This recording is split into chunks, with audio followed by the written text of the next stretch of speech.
Continuer à dessiner coûte que coûte et 6 mois après réussir à faire sourire. C'est ce que tente de faire chaque jour Louison, armé de ses feutres et de son tatouage à l'épaule. Hommage à T-News, l'un des dessinateurs de Charlie Hebdo, tué le 7 janvier dernier. Il y a beaucoup de choses derrière ce Je suis Charlie. C'est vraiment un slogan et ça leur ressemble tellement pas le côté slogan marketing que c'est une façon de me moquer un petit peu gentiment. Et puis il fait un peu chaud, donc rien que de dessiner une glace, ça rafraîchit. Aujourd'hui, Louison continue à tout dessiner, mais elle n'ose pas encore se considérer comme l'héritière de T-News, Cabu, Charb ou Wolinski.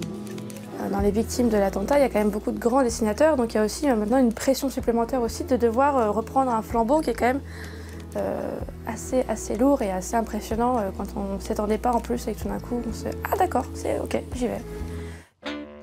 Ce n'est pas avec un dessin, mais avec un sketch que l'humoriste Samia Rosseman a réagi après les attentats. Juste un petit message pour tous les cinglés, tous les faux, les malades mentaux, islamistes, intégristes, djihadistes, pianistes, cyclistes. Vous êtes gentils maintenant, vous nous laissez tranquilles. Hein, on est fatigués, c'est déjà compliqué de vivre ici en Europe. Si en plus vous commencez à ramener toute la haine vers nous, ça commence à fatiguer un petit peu beaucoup quand même. Voilà. Donc merci de choisir une autre religion. Samia Rosseman rit de tout, des religions, du fanatisme, sans retenue. Ça a attiré la curiosité de certains.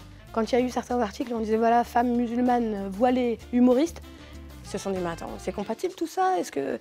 Et donc du coup, ça a attiré plein de gens. Je suis ravie des conséquences de ma médiatisation, mais je suis juste triste que ça se soit passé de cette façon-là.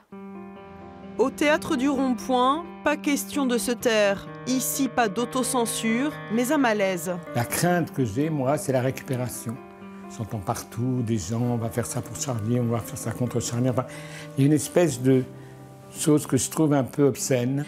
Il y a peu de temps, on m'a proposé dans un an de faire des grands shows médiatiques et tout ça. Je crois que c'est obscène. Au théâtre du Rond-Point, il n'y aura donc pas de grande soirée, seulement un hommage dans l'intimité à la mémoire de tous ceux qui ont été assassinés parce qu'ils avaient décidé de tout dessiner.